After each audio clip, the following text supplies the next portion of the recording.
And as soon as she came out, he went in and says, hey, Bishop's here for confirmations. He just wanted to say hello.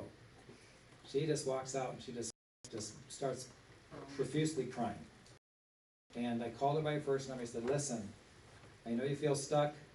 You look like you're a beaten dog, but you can do better than this, kid. You can do way better than this. So I said, I got something for you.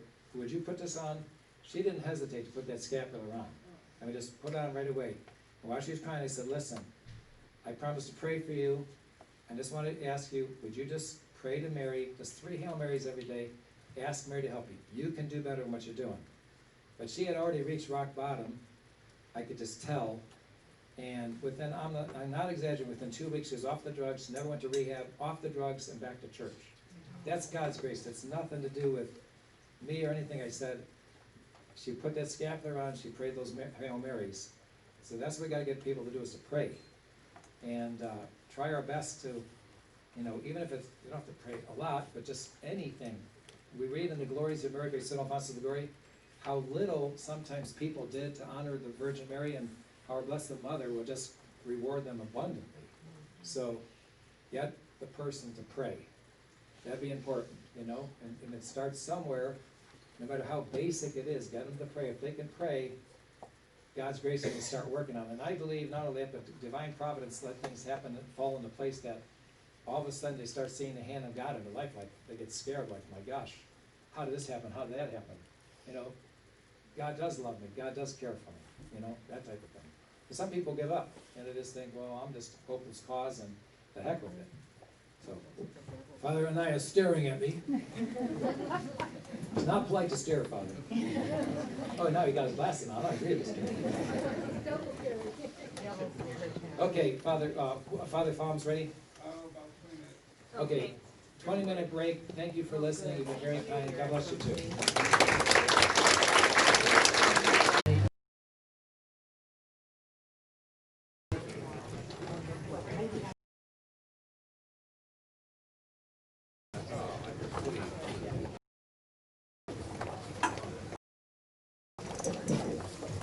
The 6th lecture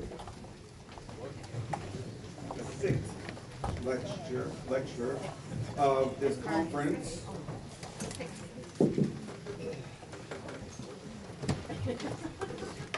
lecture number 6. Yes, Mom. Appreciate it.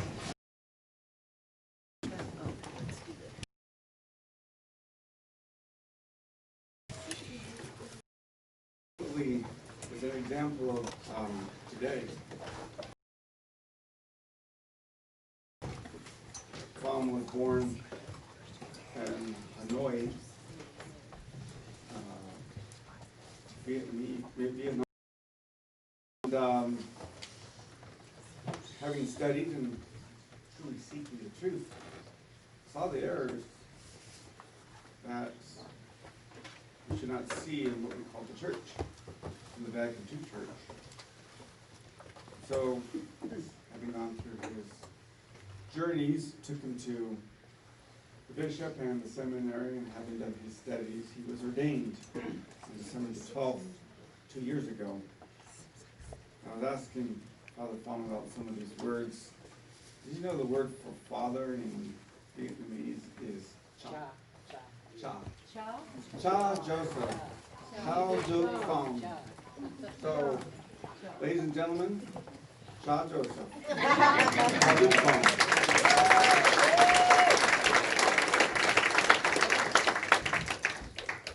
So please stand so we pray. In the name of the Father, the Son, and the Holy Ghost. Amen. Glory be to the Father, and to the Son, and to the Holy Ghost. As it was in the beginning, is now, and ever shall be, world without end. Amen. In the name of the Father, and the Son, and the Holy Ghost. Amen. Please be seated. Thank you, Father, for very beautiful introduction about me. So I should stand here because I'm a children of Zakir. Yeah, the children of Zakir. So I should stand in here because Zakir. Zakir the shock, yeah. The man is the gospel. They had to climb on the tree to see the tree. Yeah. I'm the children of Zakir. So that's why visible to you. Yeah.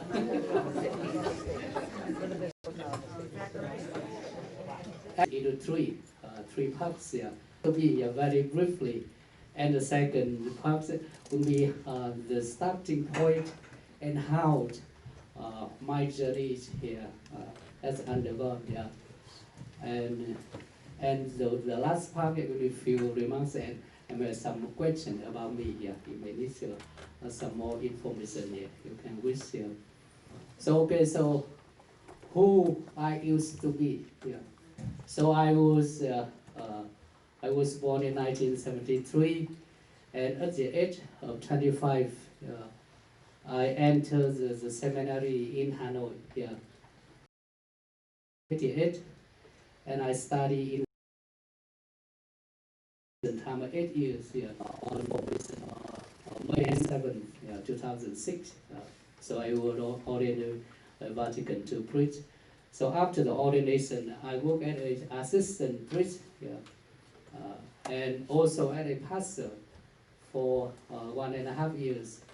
And in 2008, I was sent to United States for higher theological education. The reason I had to go to United States or other country like to Rome or in France is because in my country there's no Catholic or institution that I can obtain like a higher education in theology or philosophy here. So that is why every priest from Vietnam, we usually go to Rome or to France and to study, or to United States to obtain a higher degree in theology here. And after that, we go back to teach in the seminary here. So in 2008, I went the first place. I reached to United States in Divine Word College Seminary in the state of Iowa. Like a Divine Word College Seminary. It belongs to the congregation of Divine Word. A missionary congregation of Vatican II Church. So it's a seminary, and I studied there for 1.5 years to study English. In the state of Iowa. And after that, in 2010, after like ESL, like English class in Iowa, I obtained a scholarship in like a school like a Holy Apostle College and Seminary in the state of Connecticut. So I moved to the East Coast here. And that was what they call a label with the name of conservative school and seminary here, because most of the vocation seminarians there are very, very old, very old, because conservative, they go conservative. So, and I studied there, and I studied dogmatic theology. That's my, so I finally obtained a master degree in dogmatic theology, because Vatican II theology. So now I keep it for a souvenir. I keep it for a souvenir. And after I studied in at Holy Apostle College for 3 years. So after that I moved to Chicago. And I studied at the they call Theological Union. So the full CTU, like a Catholic Theological Union, a very, very liberal school of theology, like a graduate school theology in Chicago. So I studied like the program they call like the pastoral theology, the pastoral theology. And in 2018, like for January 2018, I was accepted into the Mater Dei seminary, and I was ordained by traditional Catholic priest on last December. So that that very briefly, my step. So the thing is, let's move to the second part. What was the starting point of my journey? Yeah, to go back to the to the true faith, to the true Catholic Church. So my starting point, I can say, from long time. Yeah, when I was studying in a seminary in Hanoi. So we study the document of the Vatican II. So with the document like Lumen Gentium, yeah, from the Lumen Gentium. So it says that the true Church of Christ subsists in the Catholic Church. So I turned to my friend. So the true Church of Christ and the Catholic Church is two different churches, right? Yeah, because it says the true Church of Christ subsists in the Catholic Church. Yeah. But we just learned something and it passed quickly, the idea, because due to like a respect to the professor, to the father, we do not discuss or to show any disagreement. We just with the seminarian to keep talking about that. Yeah. But I think let's pass quickly the idea, and we keep studying. So until when I was studying in Connecticut, so I happened attend a Latin mass offered by a priest from the canon of St. John, Kansas in Chicago. Yeah. So that is a congregation of men. Yeah, but they are allowed to maintain or restore the beauty of traditional liturgy. Yeah. So that's the congregation. They just focus in like saying Latin Mass only. Yeah. So every Sunday outside the Mass for the community, the priests and their own group, seminarians, they gather together and then say Latin Mass. And everyone else is welcome to attend. Yeah. But almost nobody interested. Yeah, because after the community Mass, people like flow away and they enjoy the free time. Yeah, the Sunday, something like that. But one day I came, I am kneeling at the back of the church, and I keep watching the priest on the altar. I said, wow, so they say Mass so reverently. I don't understand anything, but I think it was very, very beautiful, yeah, and very sacred, yeah. So, and after the Mass, I went into the sacristy, and I asked the priest, what Mass was that? This is the first time I experienced the Mass like this. And he said, yeah, actually it's the Latin Mass, and usually like a Tridentine Mass. He says Tridentine Mass, yeah. But our congregation, and he says the traditional Mass was suppressed and replaced by the new Mass after Vatican II. Yeah. But my congregation has an endowed to keep saying the Latin Mass. Yeah. So I asked him, can you teach me to say Latin Mass? He said, okay, but it's very demanding task, yeah, and it's very difficult, inconvenient to teach one-on-one, yeah, because you have to study Latin and the rubric and everything, yeah. But sometimes in my congregation we have a seminar like a very short, a week seminar to study the Latin Mass for the Vatican II preach. Those who interested in India, in studying Latin Mass, they came. Yeah. So I said, okay, thank you. Okay, I will keep searching and studying about this. But from that time, that moment in my mind, I thought to myself, I have to study to say the Latin Mass. Yeah. And I keep studying and searching, yeah, online and with the rare bookstore, eBay, everywhere. Yeah. So keep looking and digging on the internet. Yeah. So one thing leads to another. Yeah, so from Latin Mass, saying Latin Mass, new Mass, Latin Mass is suppressed and replaced by the new Mass. And also the new rite of sacrament and the new priesthood. Yeah.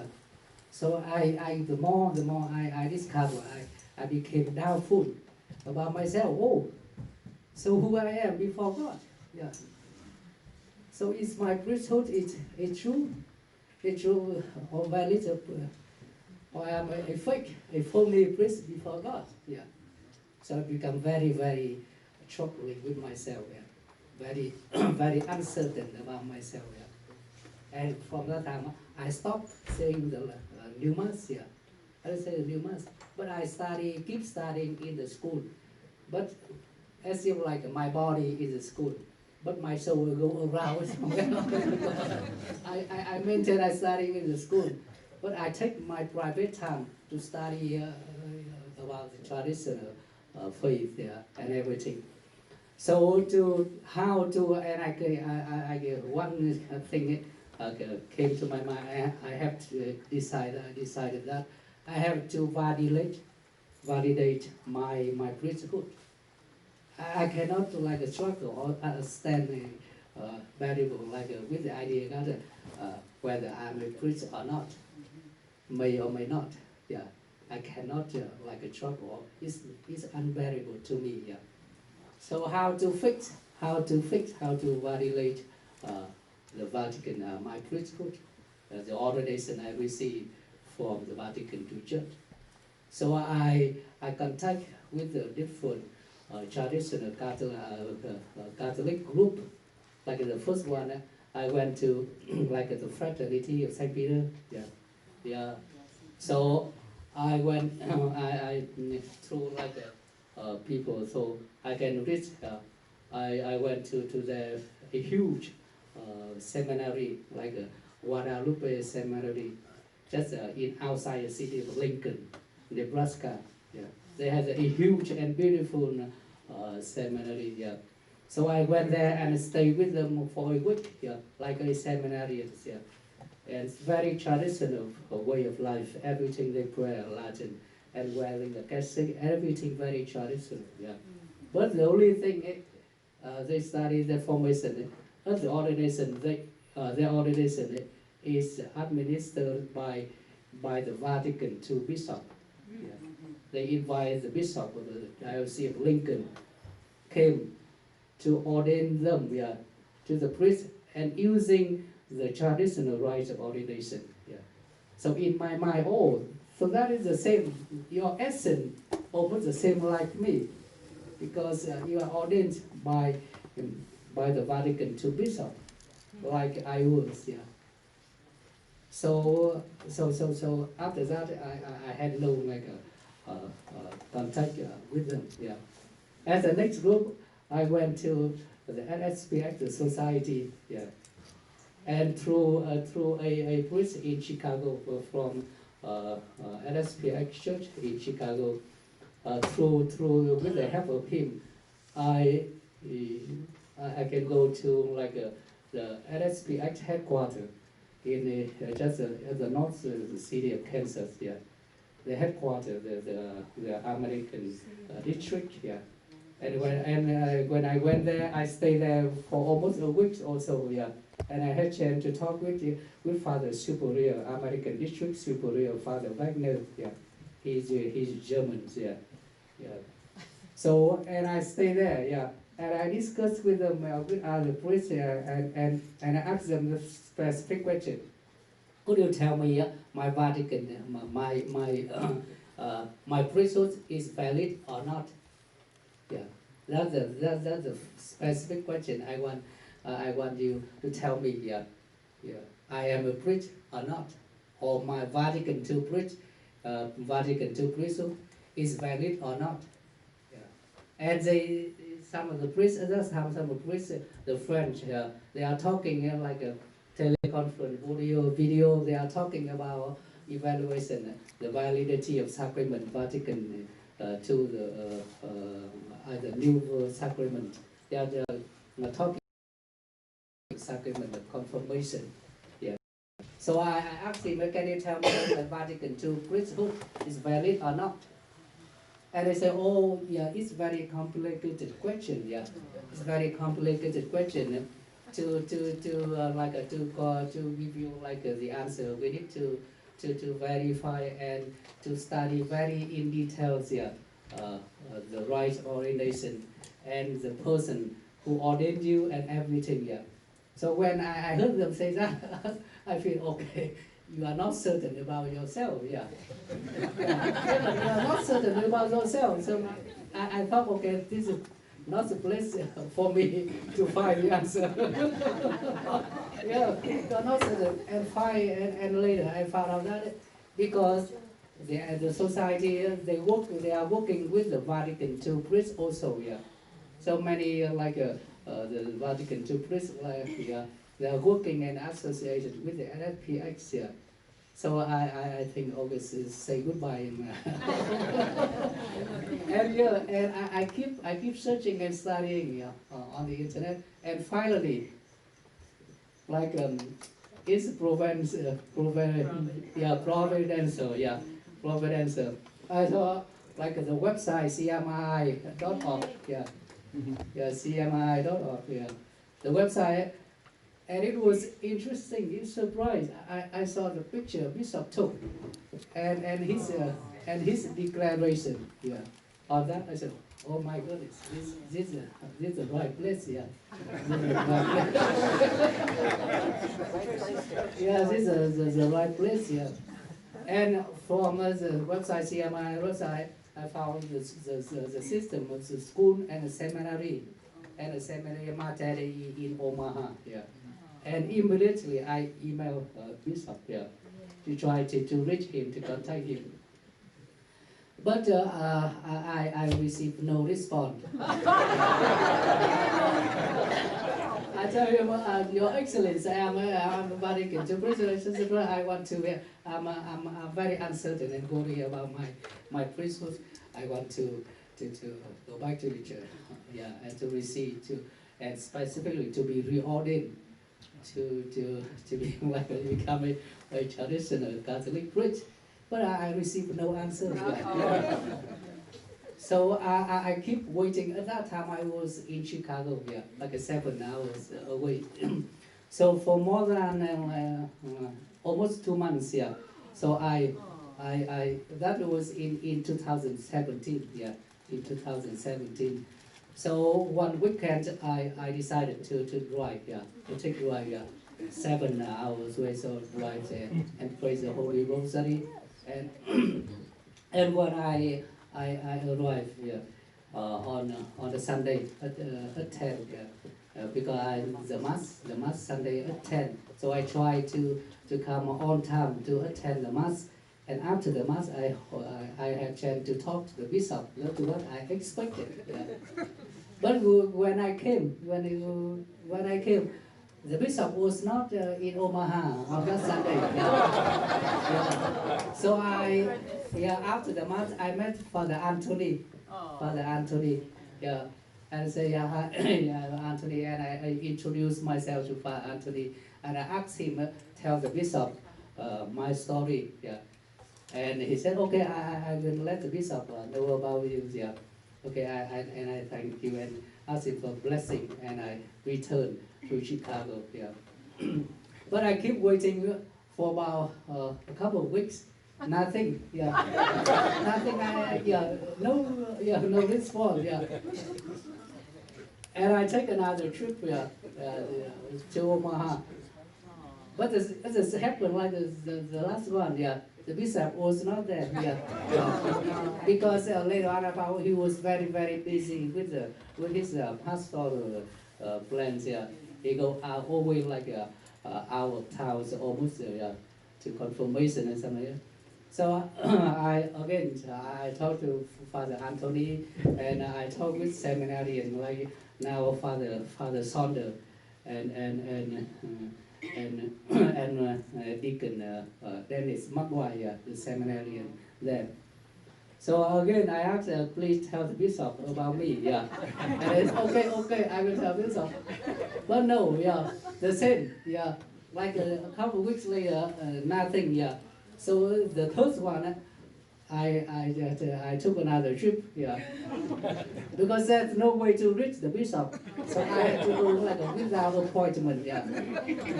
So the third time, like it was as if I was in limbo, something. Yeah.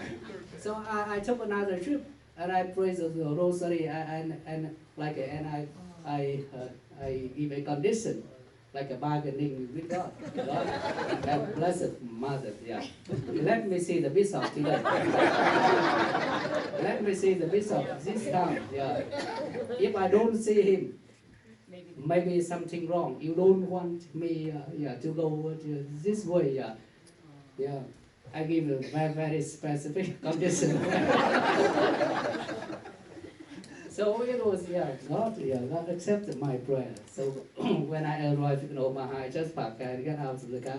Immediately I saw the bishop came out from a seminary. I've never met him. So I just get, oh, is it exactly here's the bishop? Because I say he wearing cassock with the red button, yeah. I said, okay, this is exactly here's the bishop. And I approaching him and I said, okay. He said to me, okay, I knew you. Okay, give me 5 minutes. I will talk with you. Okay? Yeah. Okay, thank you, Your Excellency. Yeah. So 5 minutes later, yeah, and the bishop, and finally I can have a chance to talk and to express my wish and what I want, yeah, and I'm hoping, yeah. So the bishop, he very welcoming, yeah, and he gave me the words of encouraging me, and immediately, yeah, he like happy with us, like a sister Zachita, to help me with like transferring the paper, the paper from the CTU, the school in Chicago, to Matari Seminary. Yeah. At the school in Chicago, I don't know why. Yeah. At that time, like at the end of like during the time of Thanksgiving, so they have a Thanksgiving break. So the staff and the registrar's office, they are off. Yeah. So not in school. So asking them to release and transfer the I-20, my I-20 from to the new school, seminary, Matari seminary. But they didn't say anything to me. And Sister Jacinta also, she was surprised about that. And I said, so either they want to prevent. They don't want me to study transfer to this seminary, so they did not release and transfer my I-20. But after almost 3 weeks later, yeah, they back to office and said, okay, we have we apologize because during the Thanksgiving break, and after that something, yeah. So we was in office this time. So it was said to like a. It was said that you cannot follow to the completion of the programs with us, yeah, and after that they transfer my I-20 to Matadei, yeah. So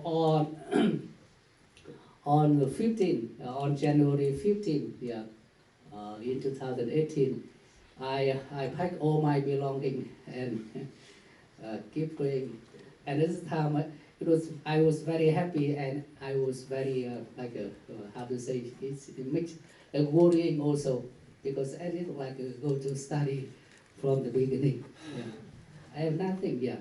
So I don't know, it's so very happy, but I think whether I can study Latin or not, because English, struggling with English is very difficult. Now I have to study Latin, yeah, everything, yeah.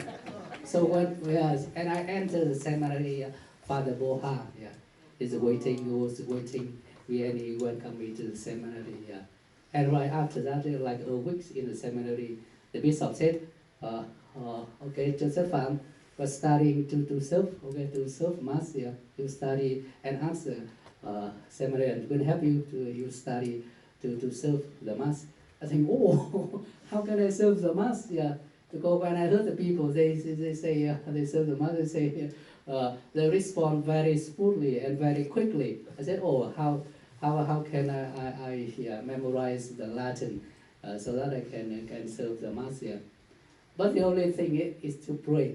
I pray God to open my mouth here to speak Latin, open my mind to memorize the Latin, yeah, and to understand, yeah, as much as I can, yeah.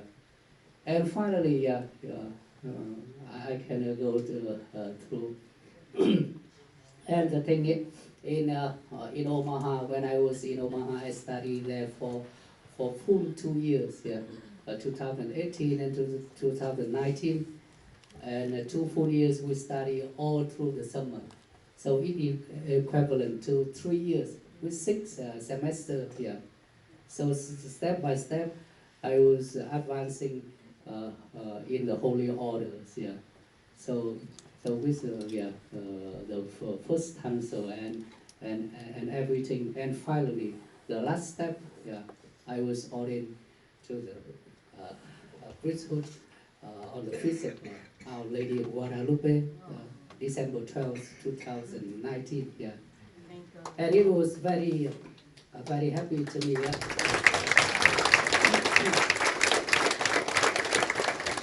It was very happy to be present at my ordination. My parents, my mom and my dad and my sisters, they came directly from Vietnam, and they were present at my ordination. And I wanted to say like the other thing that when I was in the seminary, so many things. It's not like there's no struggle, during the time, because I know the devil. They may tend it, they may want to try to make you to turn different way, So every time I feel like I want to change, or I want to how to say, like to become, to change my mind, I say, okay, Satan, devil, I don't listen to you, I don't listen. And because of the many questions I'm receiving from the people, because they asking me, and some they like attacking me and challenging me also. They said, are you leaving the church? Are you leaving the church? You are anti, and against the Pope, the Holy Father, You left the Catholic Church, so to whom you will serve, They keep asking me, attacking me, so. But the only thing I said, okay, I don't have to answer your question, I have, the only thing I'm responsible to answer for myself, I have no responsibility to answer your question. The question I have to answer to myself is I have to be a Catholic Christian, no doubt, But everything other thing in God's hand, Because at that time, where will you go? I don't know where I will go, But the only thing is, like the list thing, even I'm very happy to stay home, to say mass for my family member. I'm happy with that. I have to struggle with the question like, or may or may not I priest before God. It's very painful, very painful and very worrying, So that thanks be to God, and thanks to the to the prayer and encouragement I received from Catholic faithful around the country in here, through the ASUM, and they know about the seminarians and about me. So many of them send me their words of encouragement and prayer. So that is very like the source of strength, to me to be persevere and follow the truth to the end, Even it's not easy, but we need to follow and to be faithful to the true Catholic faith. And one thing, there's a lot of things I want to share, but now I was in like an assignment, the first assignment, helping at the Mount here, just Saint Michael. But in the future, I don't know. But in my mind, in the future, I will go back to my country here to bring the Latin Mass should back to my country, because in my country it's totally disappeared. No, there's no Latin Mass location. Nobody is no church or private chapel. No one say Latin Mass here. It's completely disappeared here. And all the Vatican II clergy in there, they are all Vatican II clergy here. All the bishop in my country is Vatican II bishop. There's no true episcopacy. There's no true bishop in my country here. The priests were some like a true priest because they were ordained before Vatican II, but very, very advanced in age, and they are retired here, not active in military anymore. Yeah. Every priest and bishop were active in military, Vatican II priest, yeah, and bishop. Yeah. So in future, with the idea, I will bring the Latin Mass and the true faith back to my country. That I think is very inspired to me. Yeah.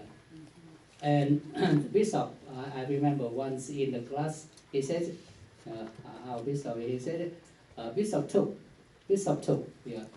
Once he, like before he died, so many times he expressed his sorrows about his home country.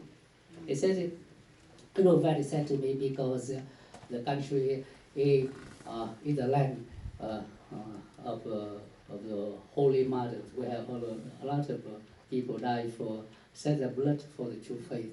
But now he says the true faith no longer exists in my country, in my homeland, and the true mass no more. Yeah, but I hope in future, in future, the true mass and true faith will come back to my homeland, to my home country. And the bishop pointed at me, you will fulfill his prophecy. Yeah, so hopefully, it can be a joke, but it may come true with the help of God's grace. So in future, I can bring the Latin Mass and true faith back to my country. Yeah. So that was my very brief story. I prepare with a PowerPoint slide here to show with the picture and idea. But okay, I know you are have very good imagination. So by my story, you can imagine so many pictures and idea. No need the real picture here. Okay. So okay, so that is my very brief story. So for the last few minutes, if you have any question, please let me know. Yeah. Okay. Father, I understand that you have an apostolic efforts to communicate the true faith Right. to your to the Vietnamese speaking Right. community. Yeah. So okay, thank you. Yeah, that is why I have my own like a personal blog. Yeah, I written in Vietnamese. The name of the blog here.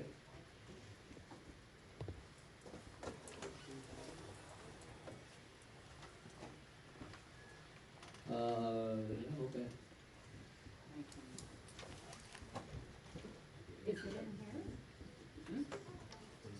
Yeah. This is for free. I use it like a free domain. I don't have to pay like a subscription. Yeah, I don't. It's free. So it is like đây là đức tin. That means this is the faith. Yeah, in English, but in Vietnamese this is the faith. Đây là đức tin. For the Vietnamese reader, for those who cannot read in English, they can read in Vietnamese. Yeah. Yeah. So everything I in my personal blog here to help the Vietnamese reader understand what happened to the church from the Second Vatican Council until now. Yeah. So. Did they respond back? Yes, a lot of people. Yeah. So I think some people they said okay, but in this in my city or my province we have no Latin Mass, no true Catholic priest. So how should we do? Okay, I say okay, just stay home. to pray the Holy Rosary. And you imagine the Christian, the Catholic in time of persecution, or only our forefather in Vietnam also in time of persecution for several decades or a century. There's no mass, no sacrament. So they keep stay home and keep praying. Yeah. So we are living like in this time like in time of persecution. Yeah, spiritual persecution. There's no true mass, no okay. Father, on that, do you live stream the masses? No, that's the name with the Facebook. The Facebook. On that, I But mean, but that's a personal the blog. okay. Yeah, but I do live stream on Facebook. The Oh, same name with the same name. Yeah, okay. yeah.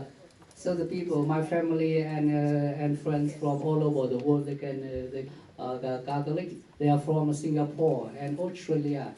It says after the pandemic, when the travel restriction is lifted, they will travel to visit me, and they express they want to receive confirmation and to renew a matrimonial consent because they contracted marriage in the Vatican II Church, and really they will confirm like by the Vatican II priest.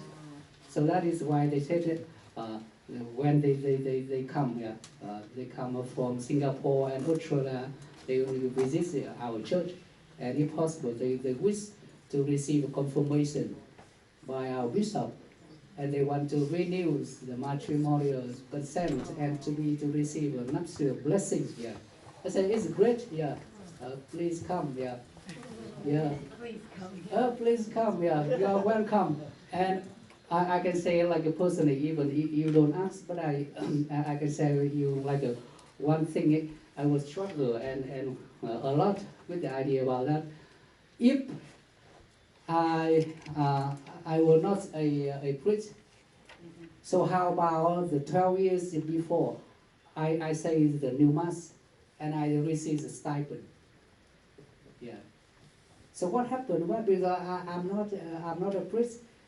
I'm an invalid priest. I say invalid mass. But the stipend I receive is real. It's true. So what I have to do with that? So whether I have to spend like 12 years after ordination to say mass for all the invalid mass I said before. Yeah. It's a great question. Yeah.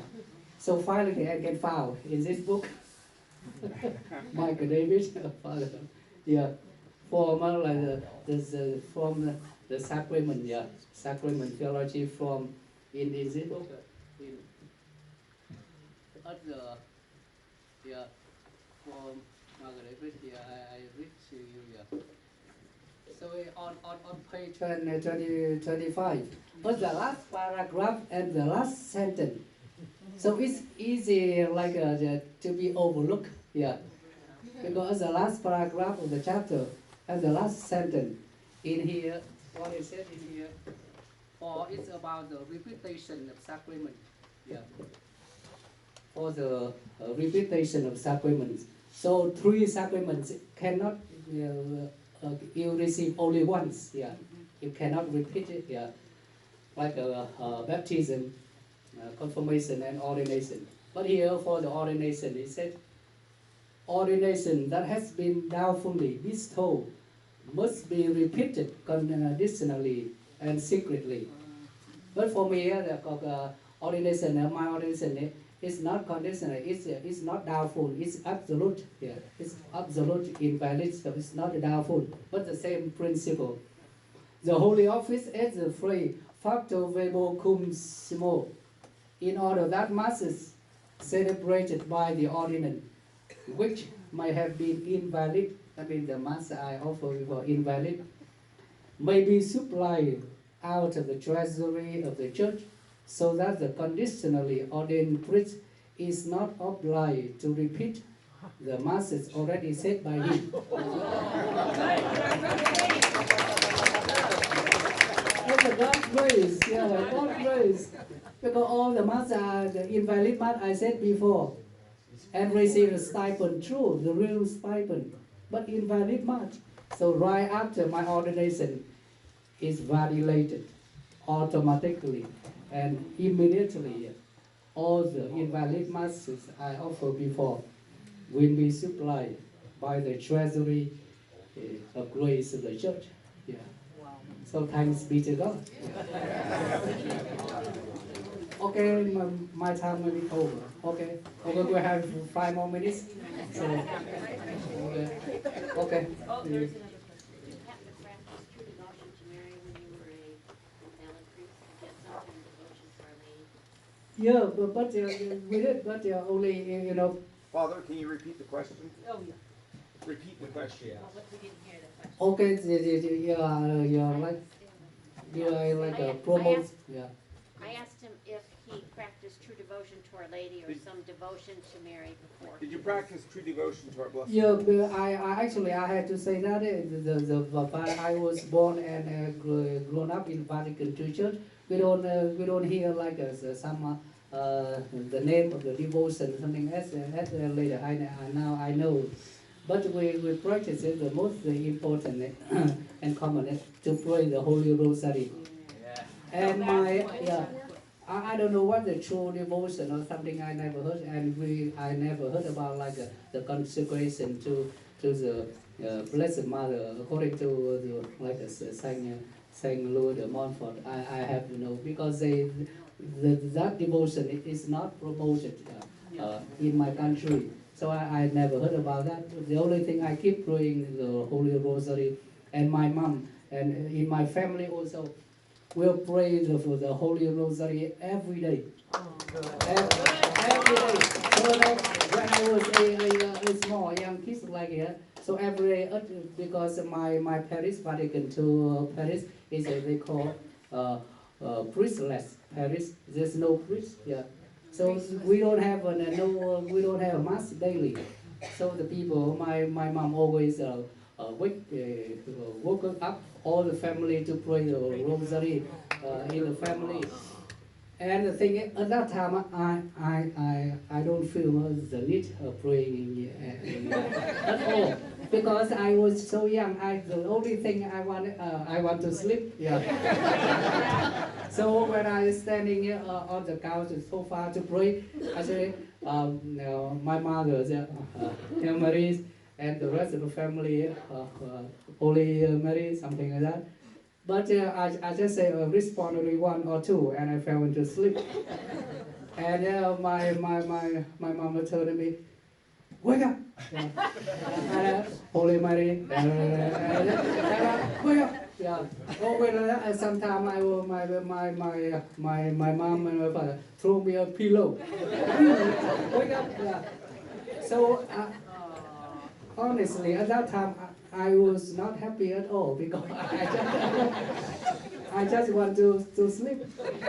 But later on, when I get older, I remember, I think, oh, that's good, because that's good. That is why, the God's grace, So that's from my parents, their faith and their devotion. So that I received the God's grace, But at that time, I know, so keep praying the Holy Rosary, Yes. Yeah. Okay. Thank you, Father. Okay, keep praying. Thank you.